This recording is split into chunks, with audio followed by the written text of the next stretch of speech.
In the depths of a wild forest where nature reigns supreme, a remarkable act of trust unfolds. A fierce, protective mother wolf makes an unimaginable decision. In a moment that blurs the line between the wilderness and human civilization, she entrusts her precious cub to the care of a solitary man. What could compel a creature of the wild to place her faith in a human, and how will this unlikely bond transform both their lives? Deep in the ancient, sprawling forests of the north, where the air is crisp and the rustle of leaves tells the stories of centuries past, a powerful drama unfolds. Amid towering pines and mist-shrouded clearings, a mother wolf, majestic, fierce, and tender, moves silently through the underbrush with her newborn cub. Her eyes, gleaming with both instinctual fierceness and an inexplicable sorrow, survey the wild landscape as if searching for something beyond the realm of the forest. One fateful evening, as twilight softened the rugged silhouettes of the trees and a gentle mist began to rise, the mother wolf paused near a weathered logging trail that cut through the woods. There, leaning against an old wooden fence at the edge of human habitation, stood a solitary man. He was rugged, with kind eyes that had seen both hardship and hope. He spent his days wandering the outskirts of the forest, tending to a modest cabin, and caring for stray animals that, like him, had found themselves on the margins of society. In that charged moment, the wolf's gaze met his, a silent communication that defied words. Without hesitation, she stepped forward, her movements graceful yet determined. In a scene both surreal and heart-stopping, the mother wolf approached the man and, as if guided by an ancient wisdom, gently nudged her cub toward him. The man, startled yet inexplicably understanding, knelt down and cradled the fragile creature in his arms. In that instant, an unspoken promise passed between them, a recognition that their destinies were intertwined. Evelyn, the woman who had inherited the man's compassionate spirit and a deep love for the wild, would later recount this extraordinary encounter as a turning point. She described how the man, a quiet soul often lost in thought, saw in the cub not a wild animal to be feared, but a beacon of hope, a living testament to the belief that nature and humanity could share a profound connection.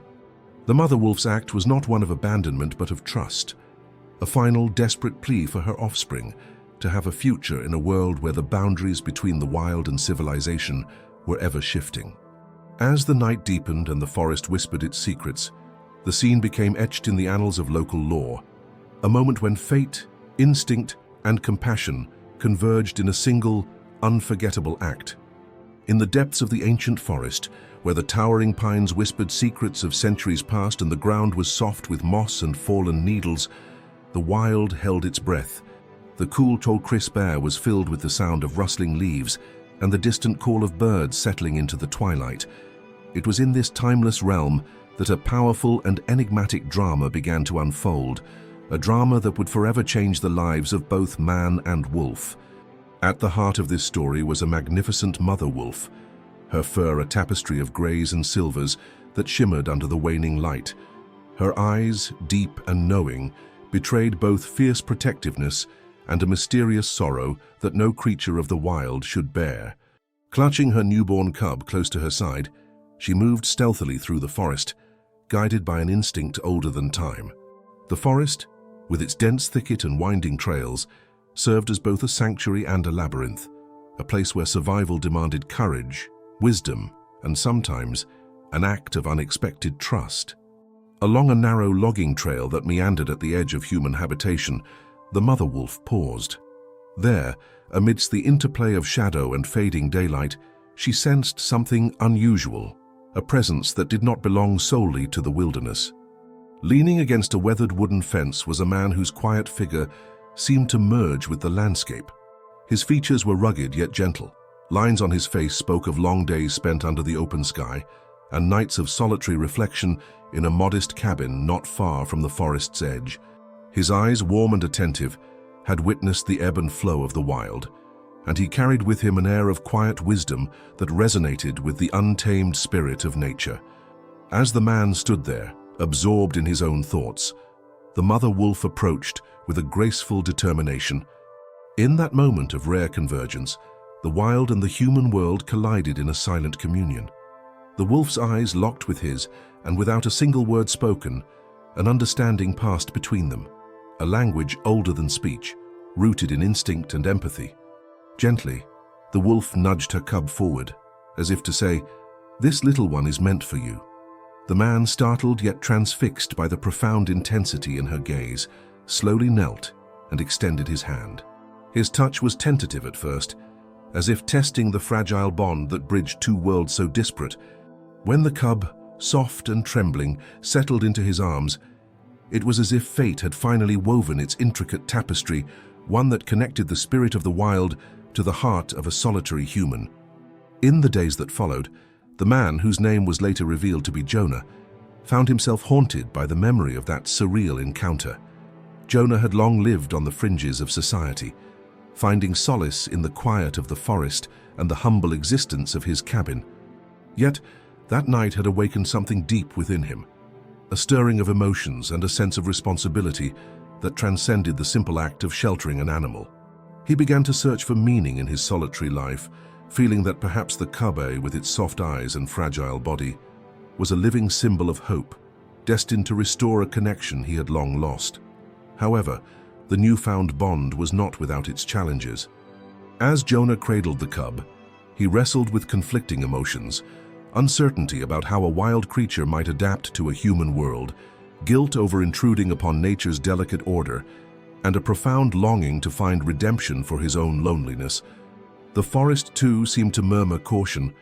Some nights, as the wind howled through the trees and the full moon cast eerie shadows across the cabin's worn porch, Jonah would wonder if the mother wolf's gift was a test, a call to embrace a destiny that he was not sure he could fulfill. At the same time, whispers of the strange encounter began to circulate among the local woodsmen and hunters. Some claimed to have seen the wolf wandering near Jonah's cabin, her eyes filled with an unspoken plea. Others, skeptical of the supernatural bond, murmured that perhaps the wolf was merely driven by hunger or instinct. Yet to Jonah, every memory of that night was vivid, a moment when the wild had entrusted him with a piece of its soul, leaving him both humbled and determined to honor that trust. As Jonah adjusted to life with the cub, he encountered practical challenges as well. The little one was not like a domesticated pet. Its instincts were wild, its needs rooted in the untamed forest. Feeding it became a careful ritual, part nourishment, part communion with nature. Jonah sought guidance from local wildlife rehabilitators, and though experts warned him of the difficulties in raising a wild animal, he felt compelled to persevere. Every day, as he ventured into the forest to forage and hunt small game, he carried the cub with him, teaching it in his own gentle way to navigate both the human and natural worlds. In his quiet moments by the fire, Jonah reflected on the strange and wondrous connection between him and the wolf. The cub's presence rekindled memories of stories his grandmother used to tell him about the wild spirits of the forest, tales of animals that carried messages of hope and transformation. Now standing at the threshold of that ancient legacy, Jonah felt that his own fate was irrevocably linked to that of the cub, and by extension, to the mysterious mother wolf who had set it all in motion.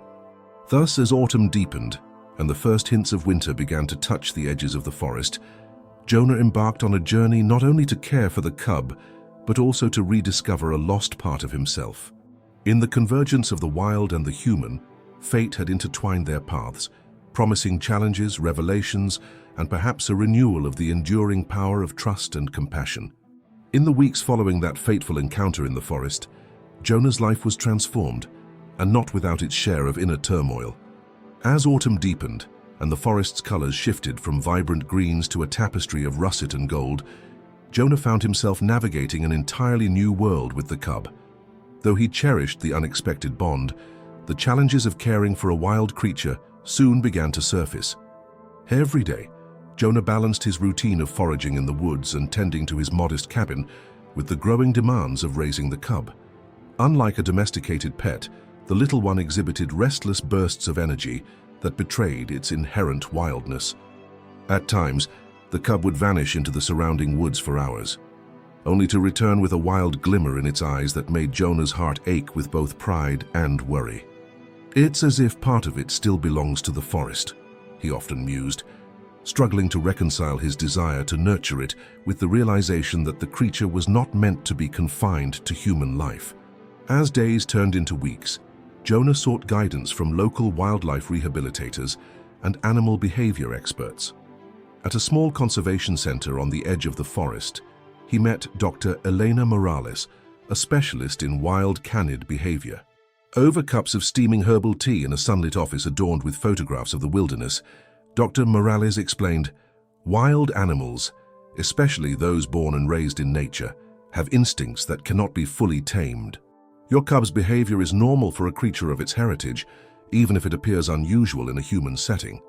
The key is to create an environment that allows it to express its wild nature while also receiving the care it needs." Her words resonated deeply with Jonah, yet they also forced him to confront a painful truth. In trying to give the cub a safe haven, he was caught between two worlds, the freedom of the wild and the comforts of human society. Meanwhile, as Jonah wrestled with these conflicting impulses, an unexpected visitor stirred up further complications. Late one crisp evening, while returning from a routine excursion into the forest, Jonah encountered a familiar silhouette among the trees, a graceful, shadowy figure that moved with an effortless wildness. It was the mother wolf. For a moment, time seemed to slow as the two locked eyes. The wolf's gaze, piercing yet filled with a quiet sorrow, spoke of maternal love and a silent plea.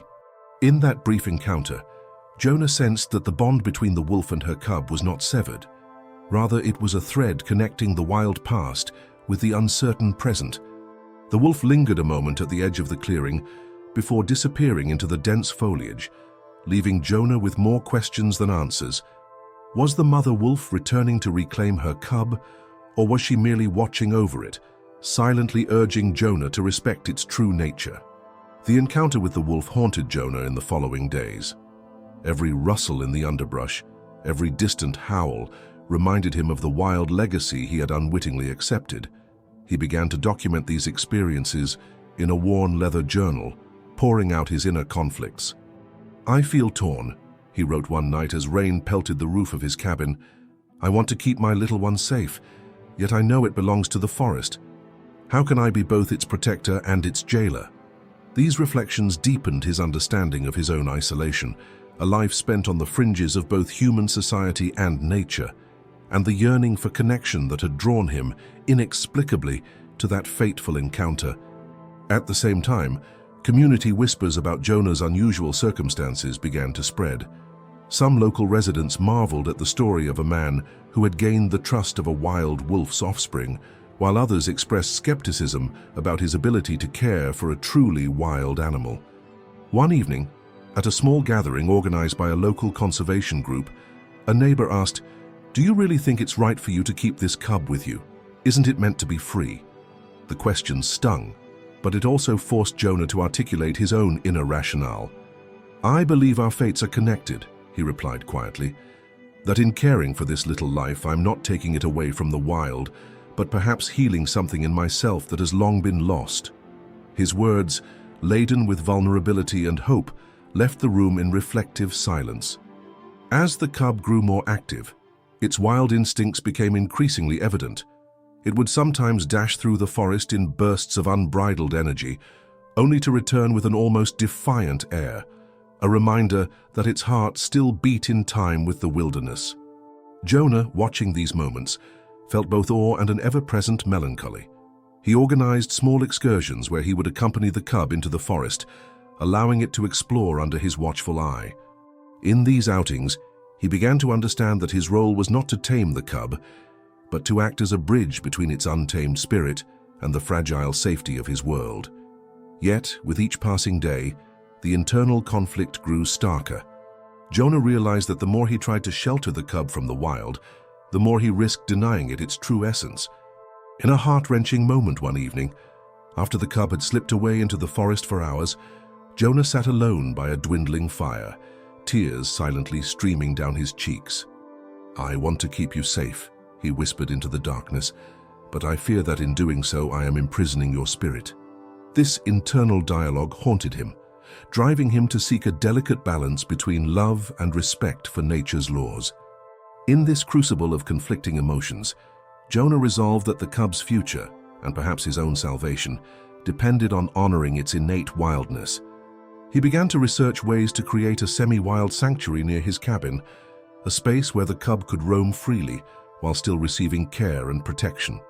This decision, though fraught with logistical challenges and the risk of further isolation from his human neighbors, filled him with a sense of purpose. It was a bold step toward reconciling the disparate parts of his identity: the solitary man longing for connection and the quiet guardian of the wilderness.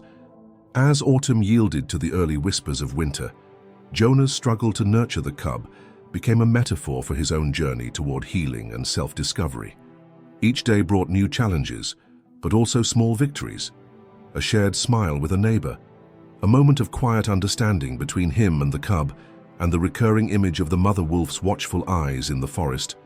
Together, these experiences forged a fragile bond that transcended the boundaries between human and wild, intertwining their fates in ways neither could have foreseen. As Jonah and the cub settled into their new, tentative routine, the forest itself seemed to whisper secrets that hinted at a fate far beyond the simple act of survival. In the quiet hours before dawn, when the world was shrouded in mist and the only sounds were the gentle rustling of leaves and the distant call of an owl, Jonah began noticing subtle changes around his cabin.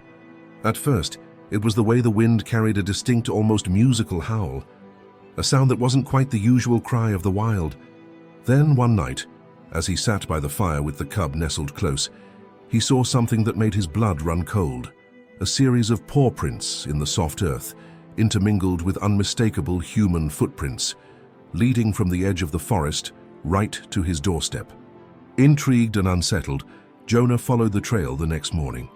The prints meandered along a narrow, hidden path deep into the forest before disappearing abruptly at the foot of an ancient oak, its massive trunk scarred by centuries of storms.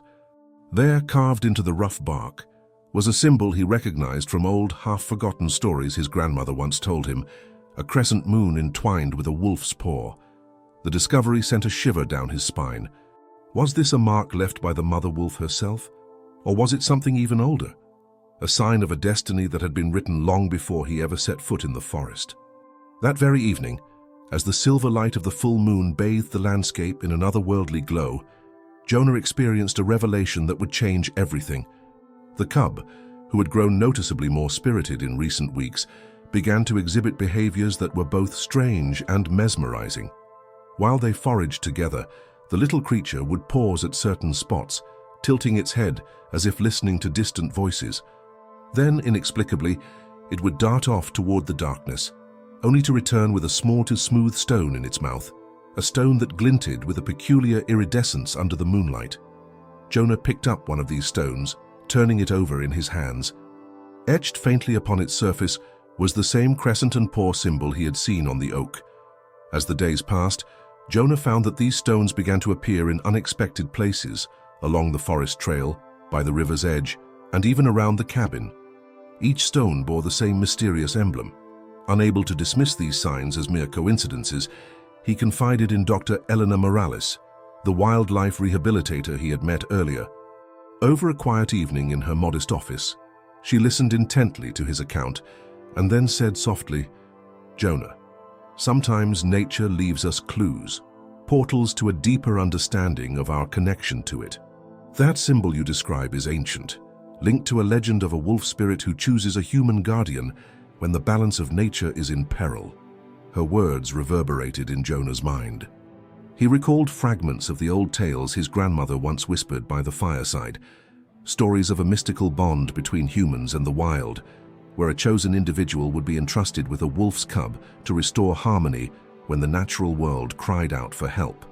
Could it be that his encounter with the mother wolf was not merely a chance event but a calling? That the gentle, trusting act of the wolf, entrusting her cub to him, was a deliberate act, a signal that their fates were intertwined for a higher purpose? The twist deepened further one misty morning when, while tending to the cub near the river, Jonah noticed a figure standing silently on the bank. The figure was cloaked in shadow, but as he cautiously approached, the stranger stepped into the soft light of dawn. It was an elderly woman with eyes that shone with an almost supernatural knowing. "You have been chosen," she stated, her voice calm and resonant. "The bond between you and the cub is not accidental. Long ago, our ancestors believed that when nature is in distress, the wolf spirit finds a human soul pure enough to heal the balance. That symbol you've seen is a mark of that sacred connection. Your life, the cub's life, and the fate of this forest are all woven together. Jonah's heart pounded with a mix of awe and trepidation. The woman continued, "I have been sent to guide you, to help you understand that you are not simply caring for a wild creature. You are a guardian, a bridge between the human world and the wild. The mother wolf entrusted her cub to you because she sensed the call in your heart. It is time for you to embrace your destiny." Torn between disbelief and a profound, stirring recognition in his soul, Jonah struggled to process this revelation. The mystical symbols, the uncanny behavior of the cub, and now the encounter with the enigmatic woman coalesced into a singular, life-altering truth. His fate, intertwined with that of the wolf and the forest, was far greater than he had ever imagined. In that moment, standing by the river as the water shimmered with the early light of dawn, Jonah felt an overwhelming surge of responsibility and a deep, resonant hope that he might indeed be the guardian the ancient legends had foretold. In the days following that mystic encounter with the enigmatic woman by the river, Jonah found himself adrift in a sea of conflicting emotions. The revelation that the mother wolf's act was part of an ancient, almost fated bond linking his destiny to the wild had left him both awestruck and deeply unsettled. Every time he closed his eyes, images of the crescent moon entwined with a wolf's paw, the glint of those mysterious stones, and the soft, knowing gaze of the elderly woman flooded his mind. He felt as if the forest had chosen him for a purpose far beyond his simple, solitary existence. One chilly morning, as the early fog still clung to the forest floor, Jonah sat on the creaking porch of his cabin with the cub nestled at his feet. The little creature, playful yet cautious, tugged gently at his pant leg, as if urging him to return to the woods. In the quiet, Jonah began to speak aloud, unsure if his words were meant for the cub or for the silent forest beyond. "What am I to do now?" he murmured, his voice thick with uncertainty. "Am I really the guardian they say I must be, or am I just a man overwhelmed by fate?" His internal struggle was raw and palpable, each question echoing in the stillness of the morning. That same day, Jonah sought the counsel of Dr. Elena Morales, the wildlife rehabilitator who had once provided him with guidance on understanding the cub's behavior. In her modest office, adorned with faded photographs of the wilderness and shelves filled with books on natural law, he recounted every detail of the previous night's revelations. "I saw the symbol carved on the oak, the mysterious stones. And then the woman appeared, saying I was chosen," he confessed, his voice trembling between wonder and apprehension. Dr. Morales listened intently, her eyes narrowing in thought. "Jonah," she said softly, "sometimes nature speaks to us in ways that defy logic. The legends of old tell of a time when humans and wolves were intertwined, sharing a bond that healed the land. Perhaps what you experienced is a modern echo of that ancient connection." Although her words provided a glimmer of comfort, they also deepened his internal conflict. Was he truly meant to bridge the gap between the wild and the civilized, or was this simply a beautiful, inexplicable coincidence? Over the next several days, Jonah's cabin became a sanctuary of introspection. He started to document his experiences in a battered leather journal, scribbling down every symbol, every whisper of the wind that seemed laden with meaning. In these private moments, he wrestled with his own identity, struggling to reconcile the rugged, solitary man who had always sought refuge in the forest with the newfound responsibility that now beckoned him. "I feel both chosen and chained," he wrote one night, pausing to wipe away tears that had blurred the ink on the page. "If I embrace this destiny, will I lose the freedom that has always defined me, or will I finally find the purpose I've been missing?" At the same time, word of his mystical encounter began to circulate quietly among the few locals who still roamed the forest's edge. Some whispered that Jonah's cabin was becoming a haven for those who believed in the old ways, a place where the spirit of the wild still held sway. A small group of like-minded individuals, including a reclusive naturalist and a retired park ranger, started visiting him, drawn by the possibility that the ancient bond between man and wolf was real. They engaged him in long, impassioned discussions about the legends of the wolf spirit and the idea of a guardian, chosen to restore balance when nature was in distress. "For your story," the retired ranger said one evening as they sat around a crackling fire, "reminds me of the old tales. Perhaps you're not alone in this journey, Jonah. Maybe there's a network of souls, both human and wild, that have been waiting for a sign." His words, steeped in the lore of the land, resonated deeply with Jonah, even as they added layers of mysticism to his already complex emotions. Yet, not all responses were filled with wonder. At a small community gathering organized by local conservationists, a skeptical voice challenged the emerging narrative. "You're telling us that fate chose you, that a wolf entrusted its cub to you, as if you were some mystical guardian," a middle-aged man demanded. His tone was harsh, questioning the very possibility of such an ethereal bond. Jonah, feeling the weight of every stare and every doubtful whisper, struggled to answer. I don't have all the answers," he admitted, his voice quiet and vulnerable. "All I know is that something extraordinary happened, and now I must learn to live with it, whatever it means." His honest admission, though not entirely satisfying to his detractors, earned him nods of respect from others who, too, had felt the stirrings of the inexplicable in their lives. As weeks turned into a season of change, Jonah slowly began to adjust to this dual existence. He continued to care for the cub with tenderness, letting it roam freely during carefully monitored excursions into the forest. In those moments, he felt a profound connection not only to the wild but also to himself.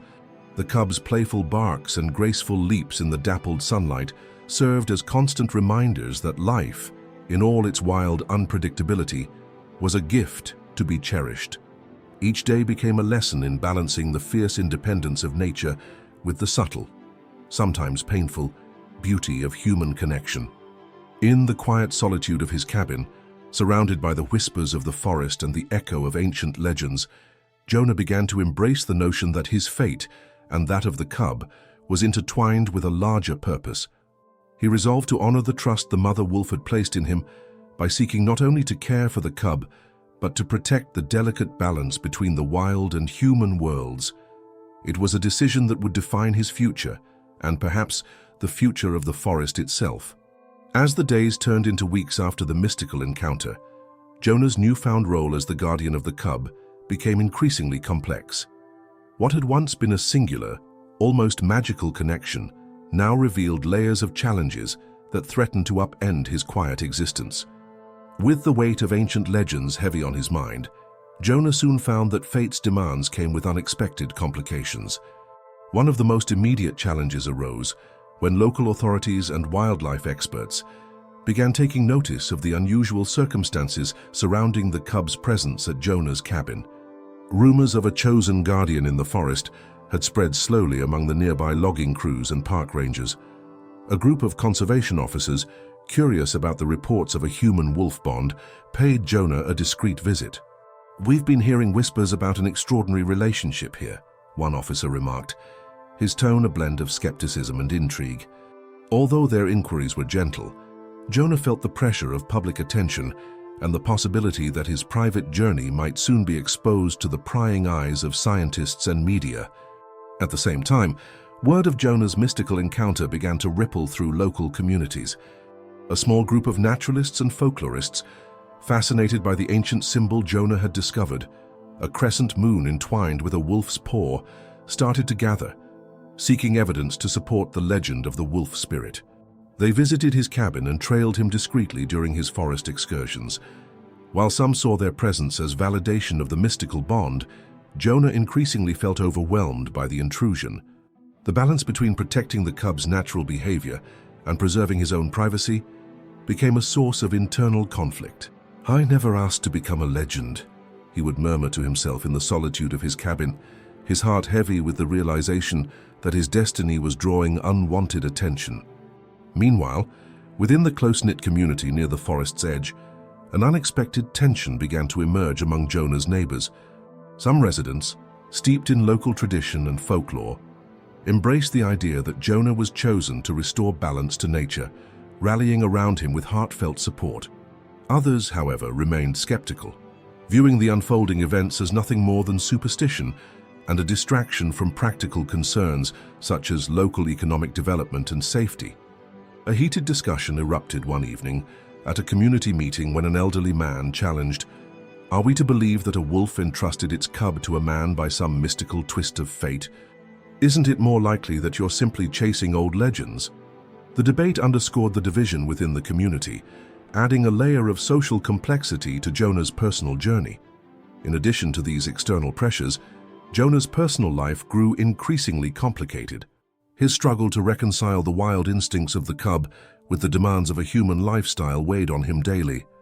The cub, with its instinctual bursts of energy and reluctance to remain confined, often ventured deep into the forest, leaving Jonah torn between the need to protect it and the realization that its true nature belonged to the wild.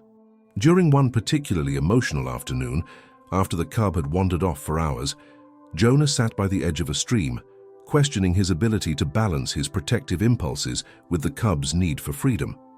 "Am I holding it back?" he wondered aloud, voice cracking with uncertainty. "Or am I keeping it safe from a world it isn't meant to know?" This internal battle intensified his feelings of isolation as he struggled with the fear that by trying to save the cub, he might be denying it the very essence of its being. Adding to the turmoil was the resurgence of old memories and unresolved regrets. Jonah began receiving letters, anonymous yet written in a familiar hand, that hinted at a past connection between his family and local legends of wolf guardians.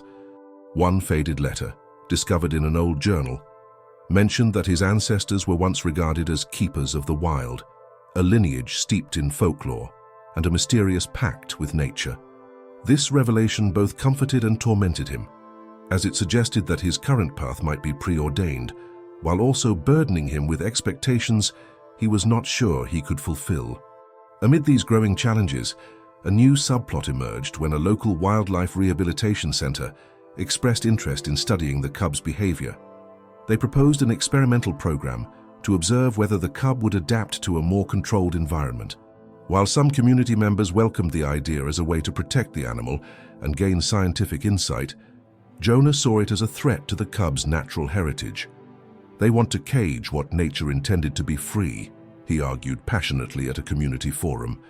His defiant stance further divided opinions, with some applauding his commitment to the wild, and others fearing that his emotional attachment might prevent him from making decisions in the cub's best interest.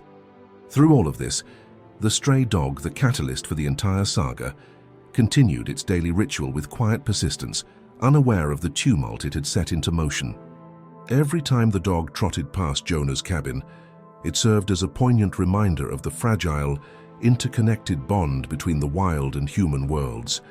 Its unyielding presence fueled Jonah's determination, even as he grappled with doubts and fears.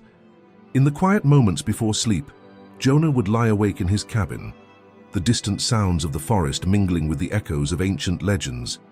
He realized that his journey was not merely about caring for a wild cub. It was about embracing a destiny that transcended the ordinary, a destiny that challenged him to become the bridge between two worlds. Every hardship, every intrusion, every whispered threat added to the tapestry of his struggle, urging him to honor the trust that the mother wolf had placed in him. One crisp evening, as twilight deepened into a cool, shadowed night, Jonah's world began to shift in ways he had never anticipated. The gentle harmony he had slowly been cultivating with the cub and the quiet acceptance of his role as guardian were suddenly disrupted by an unexpected visitor. As he sat by the small and crackling fire outside his cabin, its orange glow dancing against the darkening forest, a sharp, insistent knock at the door startled him. Opening it cautiously, he found a woman with determined eyes and a clipboard in hand. Introducing herself as Rebecca Laird, a conservation officer from the local Forest Service, she carried news that immediately set Jonah's heart pounding. "Jonah," Rebecca began in a low, urgent tone, "we've just received word that a logging company has been granted permits to clear a significant portion of the forest near your cabin. The area scheduled for clearance includes key habitats that support the very wolves you've been witnessing, and might even be the ancestral territory of the mother wolf who entrusted her cub to you." Her words fell heavily on Jonah, stirring in him a deep, primal worry. The logging would not only tear apart the natural landscape, but would also shatter the delicate balance that had drawn him, the cub, and the enigmatic wolf together. As the news sank in, Jonah's thoughts churned with anxiety and disbelief. Over the following days, he began to notice more signs that something was amiss. He observed heavy machinery idling on distant logging roads, and hushed conversations among local woodsmen hinted at upcoming operations that could radically alter the forest's makeup. Every new sound in the underbrush and every distant rumble of engines made his pulse quicken. The once pristine wilderness that had been his refuge and the cubs' home now seemed to tremble under the weight of impending change. At the same time, the mystical connection he had felt, the unspoken bond between the wolf, the cub, and himself, grew increasingly complex. Late one night, as he ventured out to check on the cub, Jonah caught sight of a shadow moving swiftly between the trees. He paused, heart in his throat, and strained his eyes in the dim light. There, emerging from the darkness at the edge of the clearing, was the mother wolf. Her eyes shone with an intensity that blended both caution and an unmistakable ancient sorrow. For a long, silent moment, the two locked gazes. It was as if she was not only watching over her offspring, but also assessing Jonah, measuring his resolve and the sincerity of his care. The wolf's presence, unexpected and fraught with portent, underscored the fragile nature of the bond that had been formed. In the days that followed, Jonah struggled to reconcile these dual threats.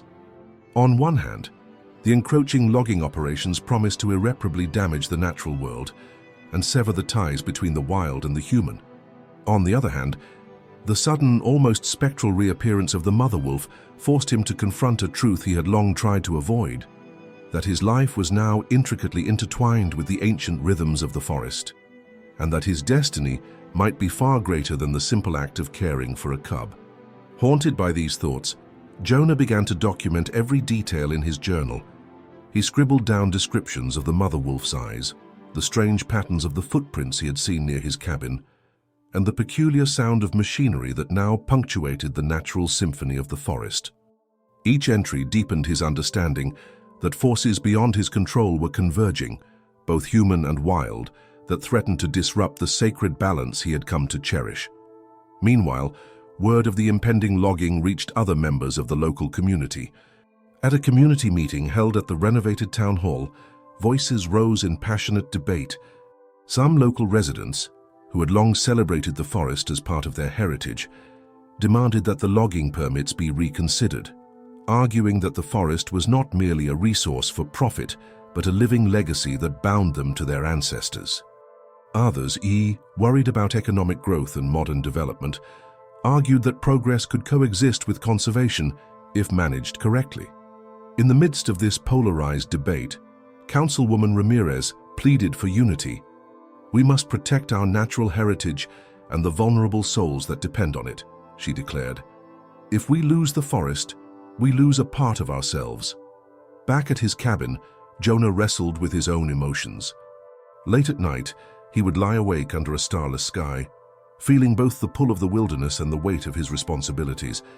In one anguished moment, as he cradled the cub close to him by the dying embers of his fire, he whispered, "I want to keep you safe, little one. But if the forest is torn apart, what will become of us all?" His voice, thick with fear and longing, seemed to carry on the wind, mingling with the soft calls of distant wolves. As the logging date drew nearer, tensions escalated rapidly. Local news outlets picked up the story of the threatened forest, and Sarah's investigative reports now linked the impending deforestation to a larger pattern of environmental disregard. Her latest article, published online and shared widely, ignited a public outcry that demanded swift action to halt the logging. Social media hashtags such as "Save Our Forest" and "Protect Our Wild" were trending in the community, uniting voices in a call for preservation and justice. In the midst of these mounting pressures, Jonah's internal struggle reached its zenith. The reappearance of the mother wolf, the ominous footprints, the desperate warnings in his journal, all these signs converged into one undeniable truth. His fate, the cub's future, and the well-being of the forest were now inextricably linked. Jonah realized that he could no longer remain a passive guardian. He had to actively fight for the wild's survival. With a heavy heart and a resolute spirit, he decided to join forces with local environmental activists. Together, they planned peaceful protests and drafted petitions aimed at halting the logging permits. They organized forest walkouts, where participants would gather under the ancient trees, paying homage to the wild and asserting their right to preserve its sanctity. In the charged atmosphere of escalating threats and urgent activism, the mysterious bond between man and wolf took on an almost mythic quality. The stray dog's quiet, unassuming presence served as a constant reminder that even the smallest act of kindness could spark a revolution that might, if nurtured by love and collective will, save not only a forest, but the very spirit of the community. In the wake of the escalating tensions and the mystical revelations, Jonah's life began to weave together threads of destiny, community, and ancient lore in unexpected ways.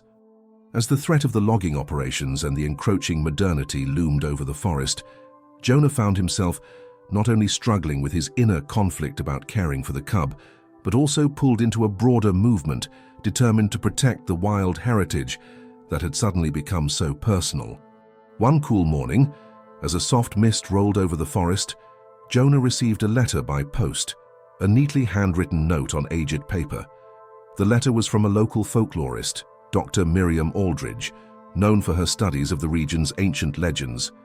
In her gentle, scholarly tone, she recounted tales passed down through generations about keepers of the wild, humans who were chosen by the spirits of nature to maintain the balance between civilization and the natural world. "Your encounter with the mother wolf is not a mere accident," she wrote. "It is an echo of an age-old covenant. I believe your ancestors were among those revered as guardians, and now fate calls you to continue that legacy." Jonah read her words with a mix of wonder and trepidation. For the first time, he began to consider that his life might be part of a larger tapestry, a destiny that connected him with the ancient rhythms of the forest. Around the same time, the local community began to mobilize in ways that surprised even the most skeptical residents. At a community rally organized in the refurbished town hall, a space that had transformed into a meeting ground for neighbors and activists, Councilwoman Ramirez, along with several local environmentalists, announced plans to challenge the logging permits threatening the forest. "This forest is not just timber for profit," she declared passionately. "It is the lifeblood of our community, the home of legends, and the sanctuary of creatures both wild and gentle. We must preserve it, for the sake of our history and our future." Her speech, filled with emotion and conviction, resonated deeply with the audience, and soon groups began to form that would coordinate peaceful protests, petition the local government, and raise awareness about the importance of preserving the ancient woodland. During one of these spirited meetings, Jonah was invited to share his story. Though initially reluctant to step into the spotlight, he realized that his personal journey was now intertwined with the fate of the forest and the community's struggle. Standing before a diverse group of activists, elders, and even young students, Jonah recounted the mystical events, the appearance of the mother wolf, the strange symbols carved into ancient trees, and the uncanny behavior of the cub. "Every day when I look at that little one playing at the edge of the woods, I see the wild calling," he confessed, his voice wavering with emotion. "I see hope, a promise that nature still remembers its own." His heartfelt testimony, delivered with raw vulnerability, unified the gathering and added a deeply personal note to the fight against the impending deforestation. Back at his cabin, life with the cub continued to test Jonah's resolve. The little one grew increasingly independent, sometimes disappearing for hours on end into the dense forest. Each time it returned, its eyes gleamed with an untamed spirit that reminded Jonah of the very essence of the wild. During one poignant afternoon, as he watched the cub frolic among the ferns in a sunlit clearing, Jonah was joined by Rebecca Laird, the conservation officer who had first warned him about the logging plans. "I've seen many cases where nature finds a way," Rebecca remarked softly as she observed the playful cub. "But I also see the pain of a forest under siege. Your struggle, Jonah, is a microcosm of a much larger battle. We must fight to give both you and this forest a chance to thrive." Her words, both reassuring and urgent, strengthened his determination to find a balance between nurturing the cub and protecting the wildlands. Meanwhile, within the community, new alliances were forming. Olivia Reed and a small group of volunteers organized weekly forest walks, a series of guided tours into the woods to educate residents about the region's natural heritage and the importance of conservation. During one of these walks, a local teacher, Ms. Rivera, spoke passionately to a group of high school students about the ancient legends of wolf guardians and the sacred duty of protecting nature. "Our history is not just written in books," she explained, "but is alive in the spirit of the forest and in the heart of every person who chooses to care." Jonah's journey reminds us that sometimes our greatest calling comes from the wild itself. The students, eyes wide with wonder, took in every word, and many left the meeting inspired to contribute to local conservation efforts. At home, tensions also simmered within Jonah's inner circle. The weight of the revelations, the pressure from environmental groups, and his own conflicting emotions created a daily struggle. In the quiet of his cabin, he would often find himself poring over Dr. Aldridge's letters and his own journal entries, trying to decipher whether he was meant to be a custodian of the wild, or if he was simply a man burdened by fate. "I feel the pull of the forest and the call of ancient voices," he wrote one night, "but I fear that embracing this destiny might cost me the simple, quiet life I once knew."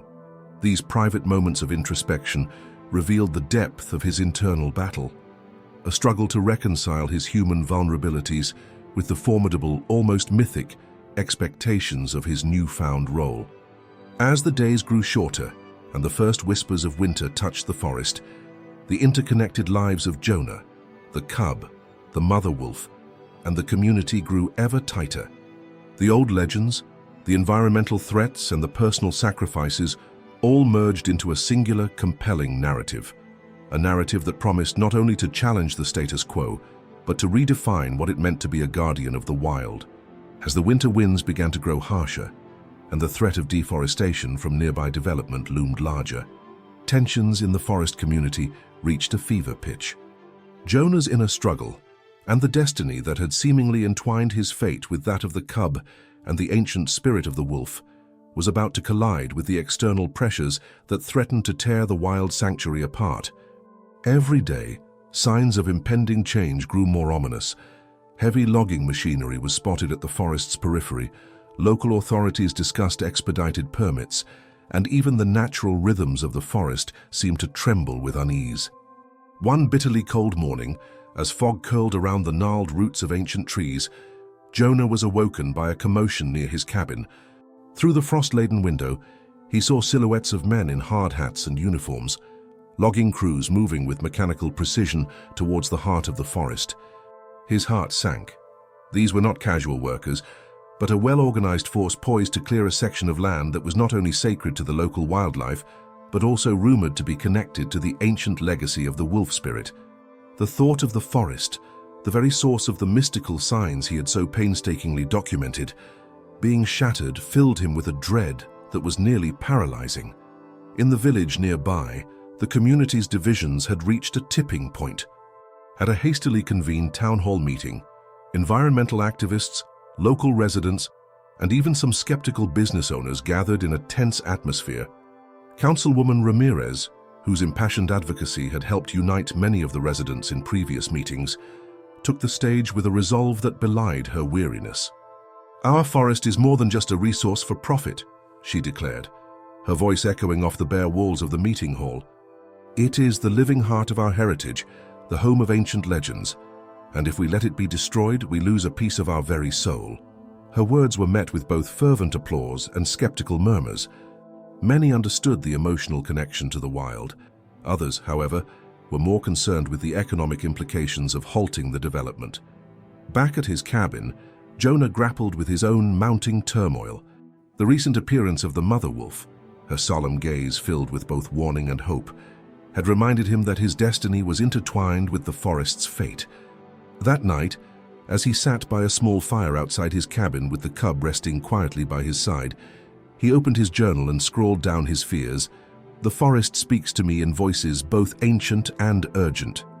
But now, with the threat of destruction looming, I fear that our bond, our sacred duty, might be severed forever." His pen hesitated over the paper as he wrestled with the notion that protecting the cub might mean sacrificing the wild freedom that had defined it. The internal conflict was excruciating. If he could not find a way to safeguard the forest, then what future would there be for the mystical connection he had come to embrace? Amid these personal battles, external forces began to close in. In a twist that sent shockwaves through the community, an anonymous tip reached Sarah, the dedicated investigative journalist chronicling the saga. The tip claimed that the logging permit was being fast-tracked by a coalition of local officials in collusion with a powerful timber company, a move that would allow deforestation to commence within days, regardless of public outcry. Sarah's heart raced as she pieced together the evidence: encrypted emails, leaked documents, and hushed conversations recorded by covert sources. The revelation was damning. It suggested that the struggle for the forest was not just an environmental issue, but a battle against corruption at the highest levels. That same evening, as darkness deepened, a group of local conservationists organized a protest on the outskirts of the threatened area. Armed with banners that read "Protect our heritage and defend the wild," they marched solemnly through the streets, their voices a chorus of defiance against the looming destruction. Among the protesters was Olivia Reed, whose leadership had been instrumental in mobilizing community support.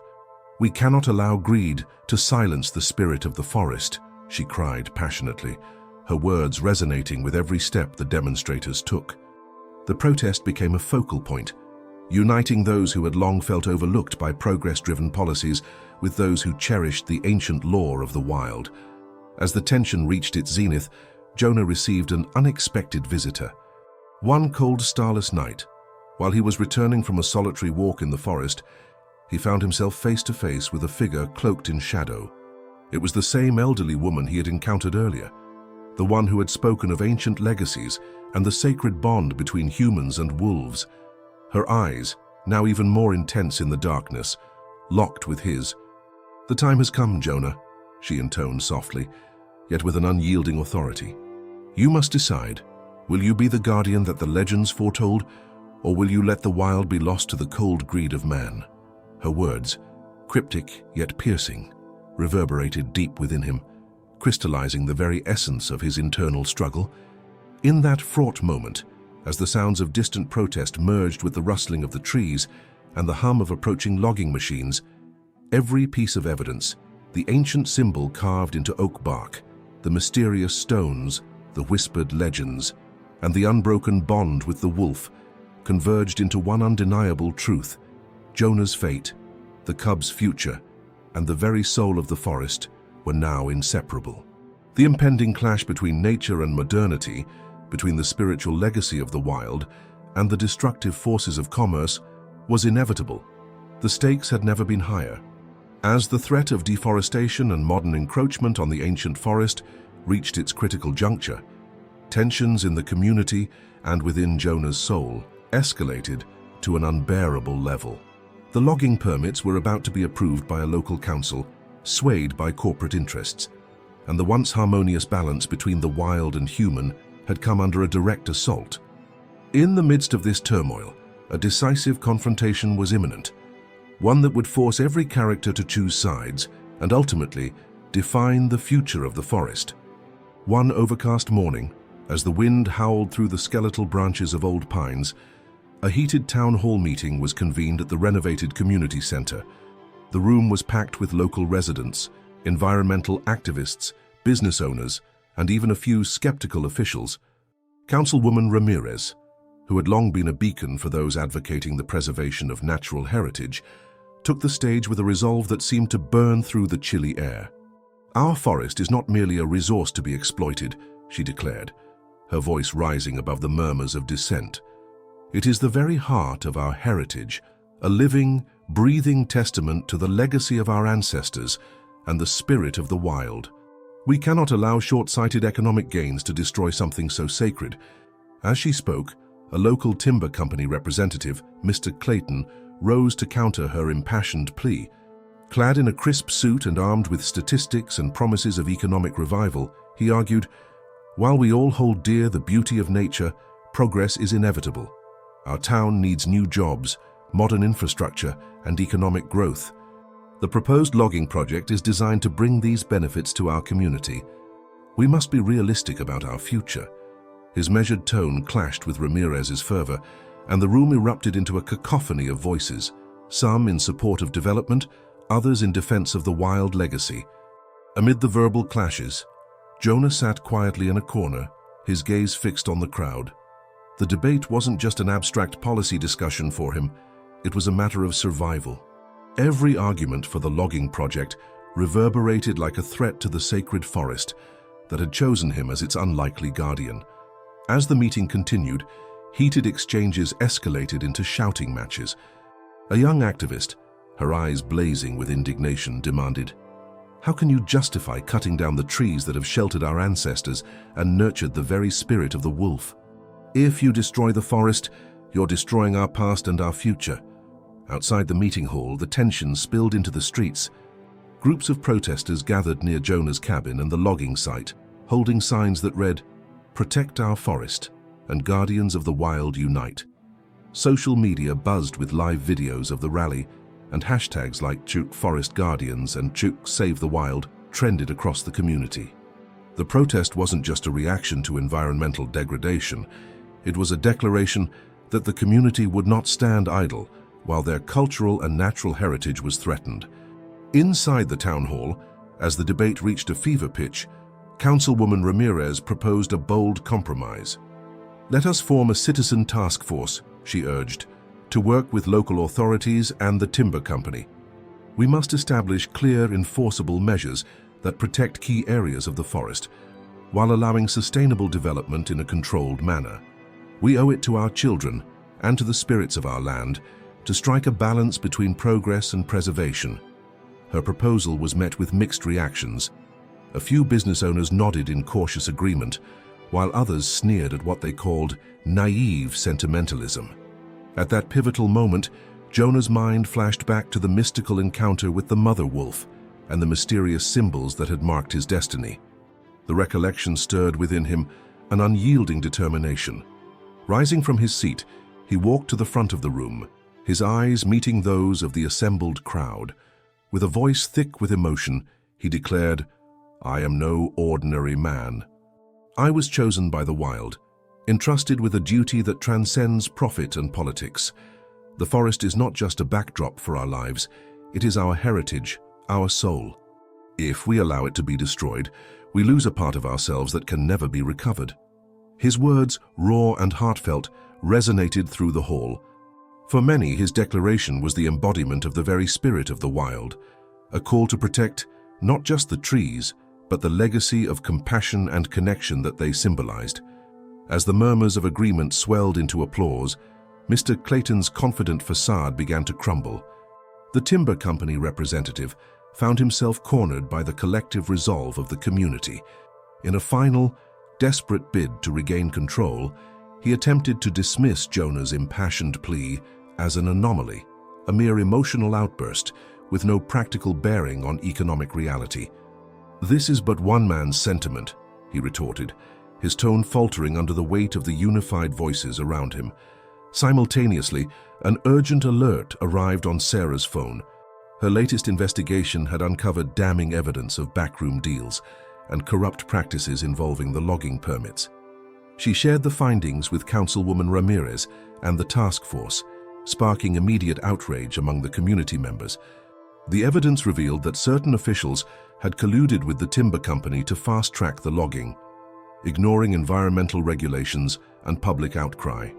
The revelation ignited a fresh wave of protests, with citizens demanding accountability and transparency. In the midst of the heated confrontation, Olivia Reed, the community outreach leader, stepped forward. "We must not allow greed to silence our voices," she proclaimed. "This isn't just about saving trees, it's about preserving our history, our culture, and the sacred bond between humanity and nature." Her impassioned speech unified the room, and even those previously swayed by the promise of economic growth began to reconsider their positions. As the meeting drew to a close, a fragile consensus emerged. The task force, bolstered by the undeniable evidence of corruption and the impassioned pleas of the community, resolved to work toward a balanced solution. one that would protect key areas of the forest, honor the ancient bond with nature, and allow for sustainable, transparent development.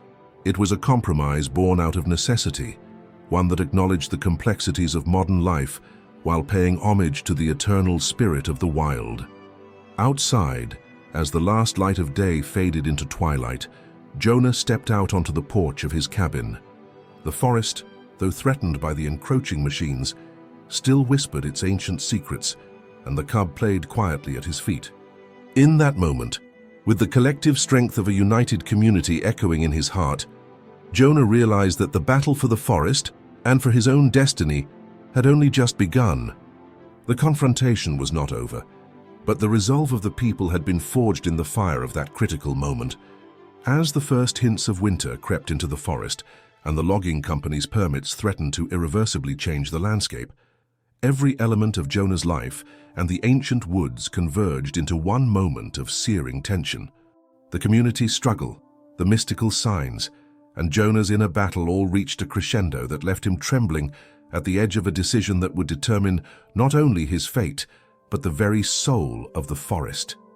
One frosty evening, as dusk yielded to a biting cold and a thin layer of frost coated the ground, Jonah found himself on the threshold of his cabin. The atmosphere was electric with anxiety. An unusual silence had fallen over the forest, as if nature itself was holding its breath.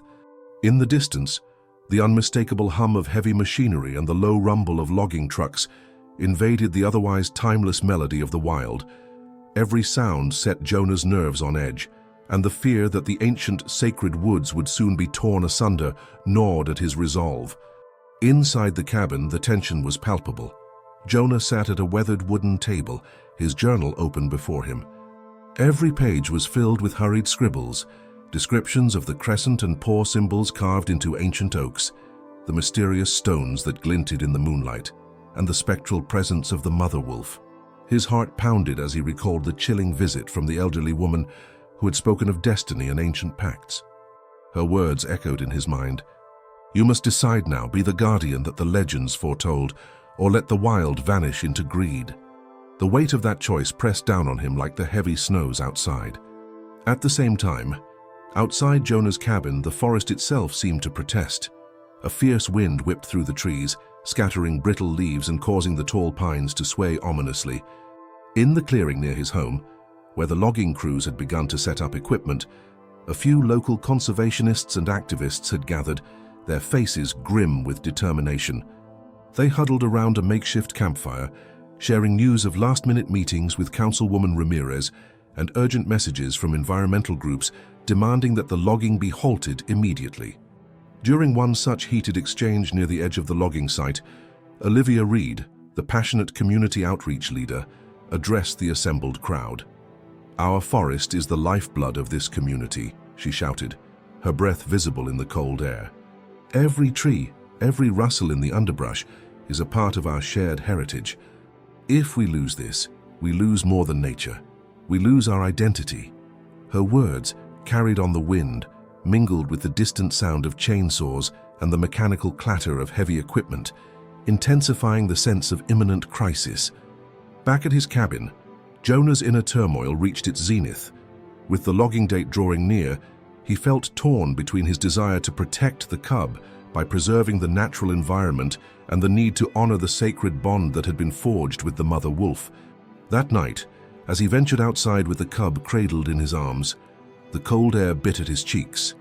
The cub, sensing the gravity of the moment, snuggled closer, its eyes reflecting both trust and an innate wildness.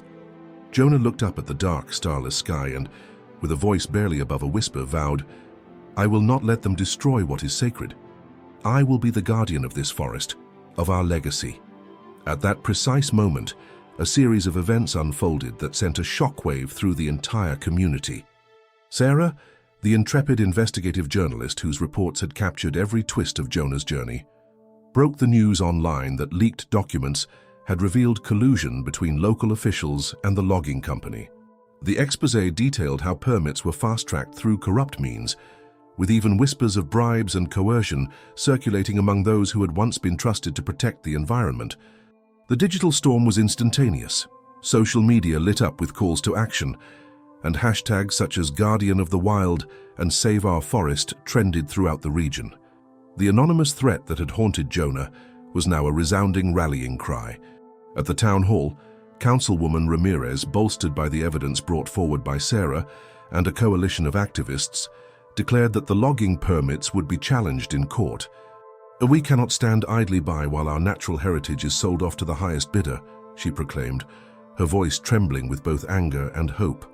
Her speech, broadcast live, galvanized supporters across the community and beyond. Meanwhile, as the community mobilized, Jonah encountered the mother wolf one final time near the very edge of the forest. On a moonlit night, as he patrolled with a small group of volunteers, he caught sight of her silhouette against the glistening snow. For a long, suspended moment, their eyes met, a silent exchange laden with meaning. In that fleeting glance, Jonah felt a surge of courage and a deep reassurance. The mother wolf, with her gaze both stern and tender, seemed to acknowledge his pledge to protect the wild. It was a moment of communion between man and nature, sealing Jonah's resolve. Inside his cabin, with the echo of distant protests and the rumble of logging trucks serving as a backdrop, Jonah made a final entry in his journal. He wrote of his fear, his hope, and his determination to become the guardian that the ancient legends had foretold. Tonight, under the weight of 1,000 whispered promises and the cold glare of impending change, I choose to stand for the wild. I choose to protect the sacred bond between our hearts and the ancient spirit of these woods. His words resonated with an intensity that promised transformation. As the hours dwindled before the critical logging operation, the tension was nearly unbearable. Every heartbeat, every whispered prayer, was a testament to the collective resolve of a community united by a shared destiny. The stage was now set for a final confrontation, a moment when the forces of modern greed would clash with the timeless guardianship of nature. In that crucible of uncertainty and hope, Jonah's fate, the cub's future, and the soul of the forest were bound together in a single, defining moment. On a bitterly cold evening, as the first hints of winter darkened the ancient forest and the distant roar of logging machines echoed ominously, Jonah felt his heart pound like a drum of destiny. The threat of the logging operation, long foretold by Councilwoman Ramirez and feared by every local, had reached its decisive moment. The logging company was set to begin clearing a crucial swathe of the forest, the very area where the old legends were said to reside, and where the sacred bond between the mother wolf and her cub had first been forged. That night, the forest seemed to hold its breath. Jonah, with the cub curled protectively in his arms, stepped outside his cabin into a world that was both eerily silent and charged with urgency.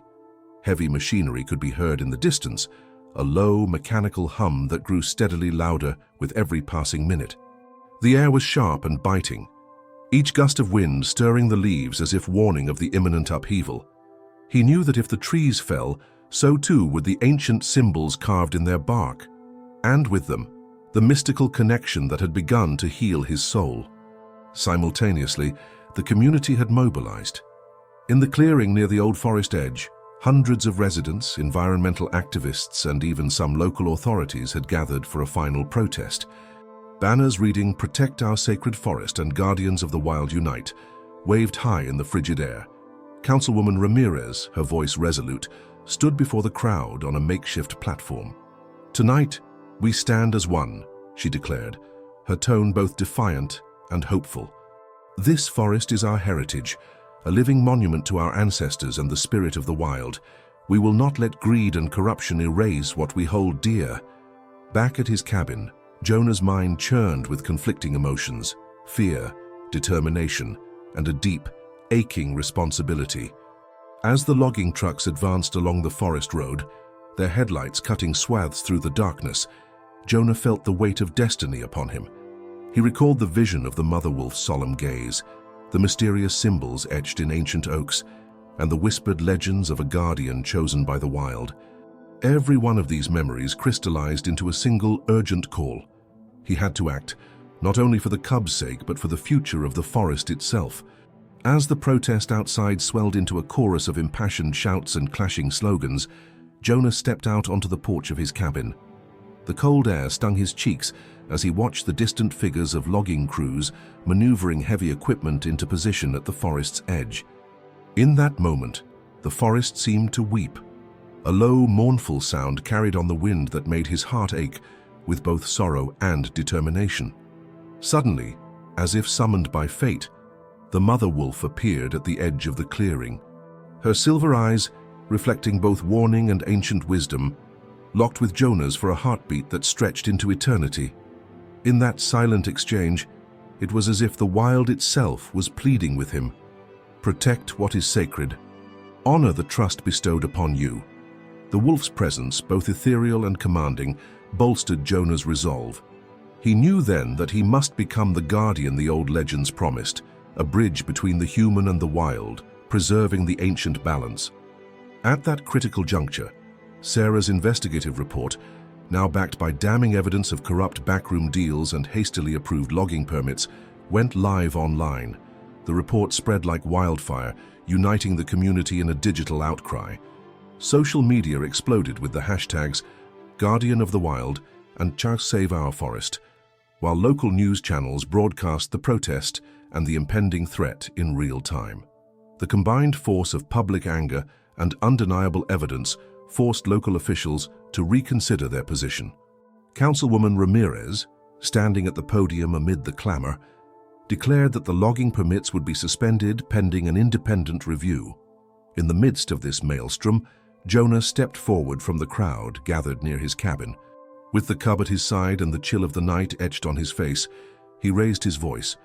"I have lived on the fringes for so long, burdened by loneliness and forgotten by a world that no longer values nature," he proclaimed, his voice steady despite the tremor of emotion.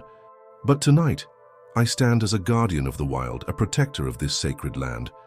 I will not let our heritage be destroyed by those who seek only profit. Our bond between man and nature is our strength, and we must fight for it with every breath we take." His impassioned words, delivered in the cold night air, resonated with the gathered crowd. Cheers and cries of solidarity erupted from every corner of the clearing as the community rallied behind him. The roar of the logging truck subsided, momentarily drowned out by the collective determination of the people. In that climactic moment, with the ancient forest silhouetted against a starless sky and the defiant eyes of the wild upon him, Jonah knew that the battle for the forest was no longer just his own. It was the fight of every soul who believed in the enduring power of nature and the sanctity of life. As the first rays of dawn began to pierce the dark horizon, the protest transformed into a symbol of unity and resistance. The logging operations were halted, at least for now, and the corrupt deals exposed by Sarah's report set off a chain of legal inquiries. In the quiet aftermath, as the community gathered to celebrate their hard-fought victory, Jonah looked out at the forest with a sense of purpose and hope. The guardian had been chosen, and he would not fail in his duty. As dawn broke over the ancient forest, a new day arrived with a promise of hope and renewal. The events of the past weeks, marked by mystical encounters, personal sacrifices, and a fierce battle against forces that threatened to erase a sacred heritage, began to settle into a quiet, transformative calm. Jonah, once a solitary man wandering the edges of the wild, now stood as a guardian, his destiny forever intertwined with the spirit of the forest and the bond he shared with the cub entrusted to him by a mother wolf. In the aftermath of the climactic confrontation, the community emerged from its divisions with a newfound unity. The logging permits, once fast-tracked through corrupt deals, were suspended pending an independent review. Councilwoman Ramirez and the Citizen Task Force continued to work relentlessly to ensure that the forest and the ancient symbols carved into its venerable trees would be preserved for future generations. The protests that had once filled the streets, punctuated by passionate slogans and tearful testimonies, had given way to constructive dialogues between local authorities, environmental activists, and business owners. Together, they crafted a vision for sustainable development, one that balanced economic progress with the preservation of the wild, honoring both the land and its people. For Jonah, the personal journey had been as profound as the public battle. In the quiet moments after the confrontation, as he sat on the weathered porch of his cabin with the cub playing at his feet, he reflected on the incredible series of events that had led him to this point. He remembered the night when the mother wolf, with eyes full of ancient wisdom, had entrusted her cub to him, a silent, powerful gesture that changed his life. In his journal, he had written of that moment as the beginning of a transformation, a calling to become more than just a caretaker of a wild animal, but a bridge between the human world and nature itself. Every symbol, every whispered legend recounted by Dr. Aldridge and every interaction with local naturalists had slowly built the conviction that his fate was part of a grand, timeless tapestry. The cub, too, had grown into its wild self, yet there was a gentle domestication in its eyes, a reflection of the care it had received from Jonah and the community. Their bond, a delicate fusion of instinct and affection, had taught Jonah that true guardianship meant respecting the wild nature of his charge while offering protection and love. In those shared moments during forest walks and quiet evenings by the fire, Jonah discovered that his role was not one of control, but of stewardship, a commitment to safeguarding the balance between the untamed and the civilized. Across the community, the impact of this story was profound. Neighbors who had once dismissed wildlife as distant and separate began to see the forest as a living, breathing entity, a heritage to be cherished. Local schools introduced environmental education programs inspired by the legends of wolf guardians, and community centers hosted storytelling sessions where elders recounted the rich folklore of the region. The narrative of Jonah, the cub, and the mother wolf became a symbol of renewal and resilience, a reminder that even in modern times, ancient bonds and the spirit of the wild could guide human hearts. As the legal inquiries into the corrupt logging practices continued, Councilwoman Ramirez addressed the community at a celebratory gathering held in the newly established cultural center. "Today," she proclaimed with conviction, "we honor our past and protect our future. Our forest, our legends, and our collective spirit have triumphed over greed and intimidation. Let this victory remind us that when we stand together, no force can silence the call of nature." The crowd, moved by her words, erupted in heartfelt applause, a chorus of voices united in hope. Before you go, we invite you to join this movement of hope and guardianship.